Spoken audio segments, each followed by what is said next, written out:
Hey guys, this is Lockrick here, and today we're going to be taking a look at Star Citizen, a game that find rather beautiful in both its presentation and the pretty much the scenes that you can get out of it.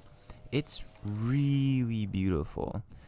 Not just that, it also at this point in time has gameplay loops that is enjoyable for most people.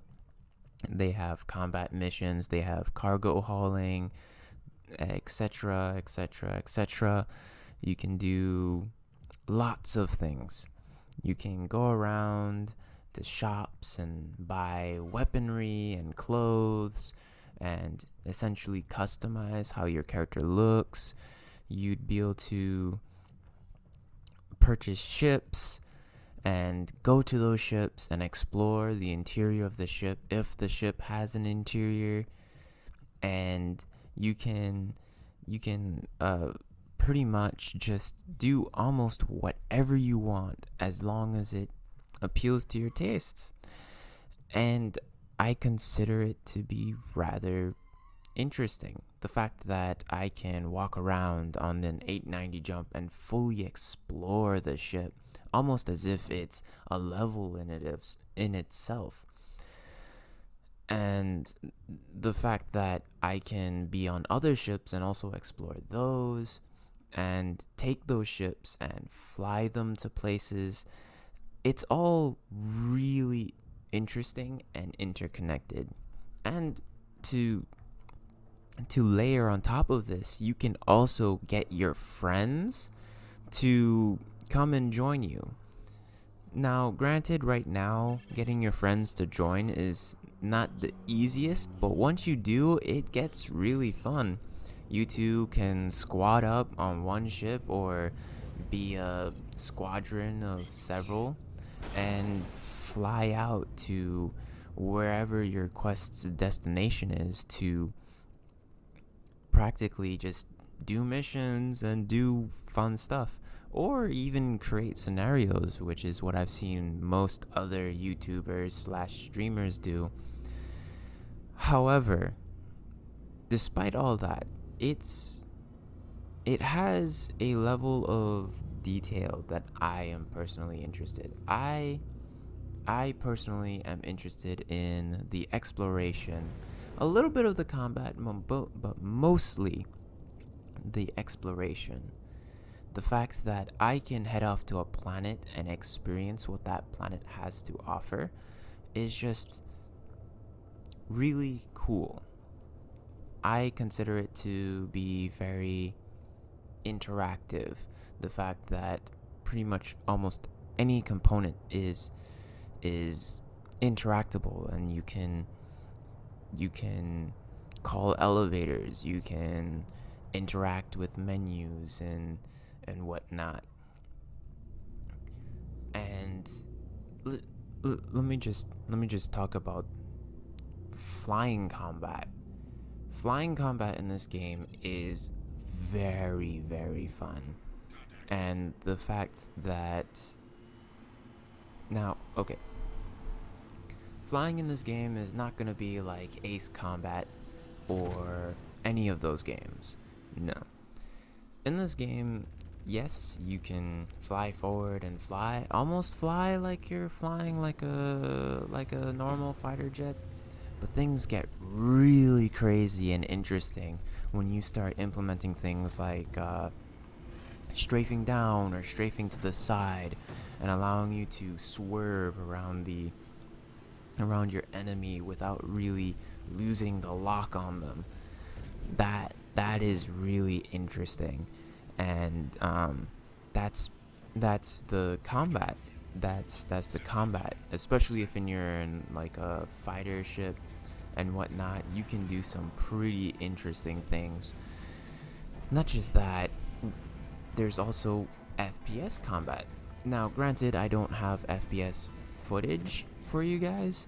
However, I do know, and I have tried this, that the FPS combat is also fun in itself. Now, there is a separate mode for doing strictly FPS combat, and I recommend that if FPS combat is what you want to do in this game, I recommend just doing that in that mode until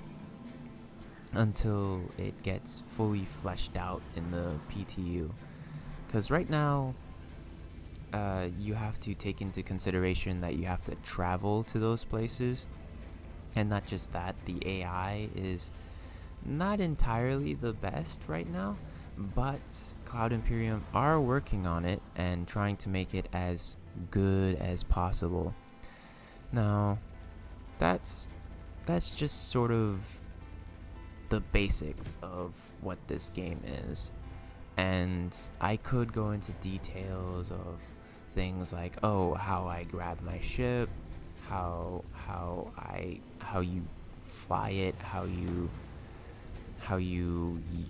do FPS combat, how you can do races, because races are in the game, and that's also really interesting. The fact that you can basically squad up as a pair or as a group of people on one ship, several manning turrets, some doing maintenance in the bay and making sure that all the equipment and cargo that you have is intact, while your pilot is flying the ship to its destination. It's all really interesting, and the fact that Cloud Imperium has spent the time working on making the game a cohesive experience, and every new feature that they add enhances that experience and allows for a much more expressive game than most others. It's all really interesting, and the fact that there's also systems called VoIP and FOIP, where it basically, if you have a camera, you can essentially, how should I put it? You can essentially take your facial expressions and put it onto your character, as well as whatever you say, the game lip syncs it to your character so that it all feels like a real, living, breathing world. And all of that is what I like about this game. The combat and pretty much everything about this game is what I like. The fact that they're taking so many different avenues and putting it all together is what really brings this game together, and what makes it an interesting game to at least keep an eye on, and for those of you who are really curious, to experience, because there's nothing else like this. Nothing else with this level of detail, this level of freedom, and overall, I can't wait to see what else they implement. Recently, in the past CitizenCon, they announced that they're going to be expanding into other solar systems, and I cannot wait. This game is going to be really fun, and I hope that the people who are watching this, if you do end up experiencing it, that you guys enjoy it, because it is definitely an experience worth watching. Hey guys, glad you guys made it to the end of the video. It took me several tries to make this video, but I managed to pull through and get it done. Now, if you're really interested in playing Star Citizen, I have a referral code that you can use to, well, get extra cash in game. And I hope that your experience in Star Citizen is a good one. See ya.